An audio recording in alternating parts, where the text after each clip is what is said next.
What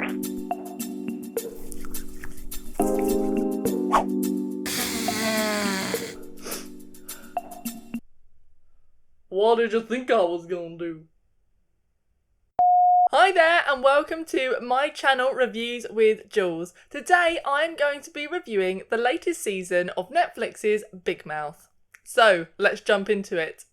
Big Mouth is an adult animation. There are 10 episodes of 25 minutes. There are now 4 seasons and all are available on Netflix. This season was absolutely crazy. There was so much going on. They introduced new characters such as a transgender character and an anxiety mosquito which attacked a few of the main cast. The main storylines was Jessie moving to New York, getting an older boyfriend and then pressured to do sexual things with him. Missy was getting in touch with her black roots and culture. Nick, who was dealing with anxiety and his potential future self. And Jay and Lola, who became this sudden power couple.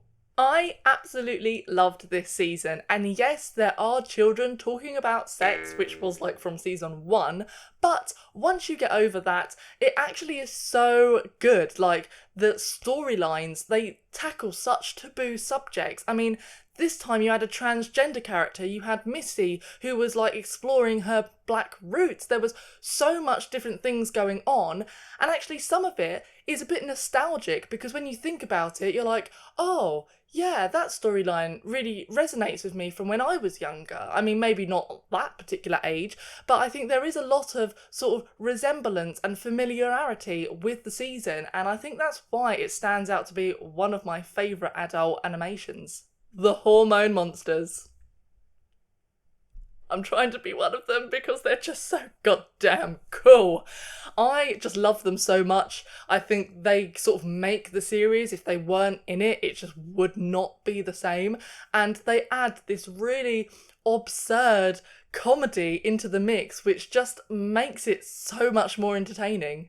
This season, compared to like the first one, took on a lot more of a serious tone in just terms of having more structure with its story. The fact that, you know, you had Jessie who moved to New York, and then later on in the series she moves back. You had Nick who was dealing with anxiety. You know, all these like little arcs and threads actually had a beginning, middle and an end, and all of them had a resolution at the end of the series, which I thought was actually really commendable for the series, because normally, if you look at season 1 and 2, which is the reason why I fell in love with it, it was a bit like Rick and Morty. It was so bizarre, they were so out there, they were just unapologetic, going, I'm just going to say this and I don't care how weird it is, how rude it is, and that's something that I absolutely loved.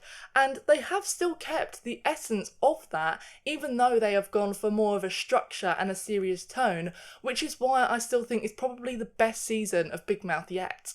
Lola was my favourite character of the season, and I particularly loved the power couple between her and Jay, and I actually never would have put them two together, but now they are, I'm like, that totally makes sense. I can see why they've done that. And I really felt that we got to know more about Lola's character in this season, and also Devon, because these are sort of characters that were sort of the sideline B characters, and I felt like this season we started to get to know a little bit more about them, which is something that I really liked. I love how the series is just short bursts of 25 minutes. It's definitely a binge watchable thing, a late night, watch a couple, or a load, whatever you want.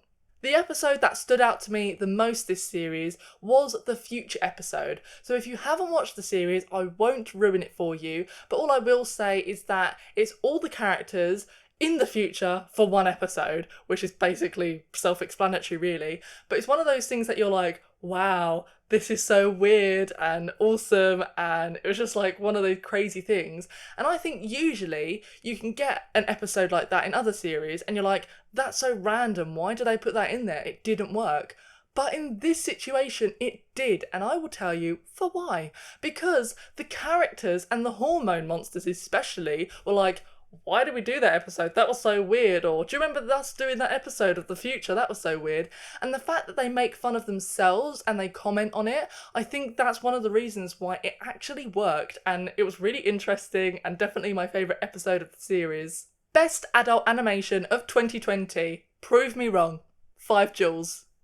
If you enjoyed this video, make sure to give it a like. And don't go anywhere because I've got some more that you can watch right here. See ya!